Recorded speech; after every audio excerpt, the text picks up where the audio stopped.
Все самое необходимое для детского творчества подарили пациентам Республиканской детской клинической больницы сотрудники ГИБДД по Коми. Благотворительную акцию инспекторы приурочили ко Дню защиты детей. На собранные самостоятельно средства они закупили карандаши, краски, фломастеры, пластилин, альбомы для рисования и раскраски. Существенным дополнением к творческому набору стали подгузники. В них в больнице ежедневно нуждаются десятки малышей. Находиться в больнице непросто даже взрослому человеку, что уж говорить о ребенке.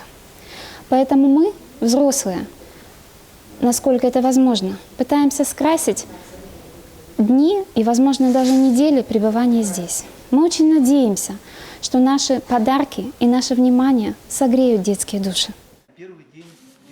Таким визитом инспекторы ГИБДД по Коми радуют детскую клиническую больницу ежегодно. Из раза в раз у них одна очень важная миссия – доставить особую радость деткам, которые, находясь в больнице, к сожалению, не могут отметить свой праздник как следует. Присоединился к доброму делу и Анатолий Чеканчи, трехкратный чемпион мира и мастер спорта международного класса, пожелал ребятам стремления к высоким достижениям и, самое главное, как можно больше здоровья.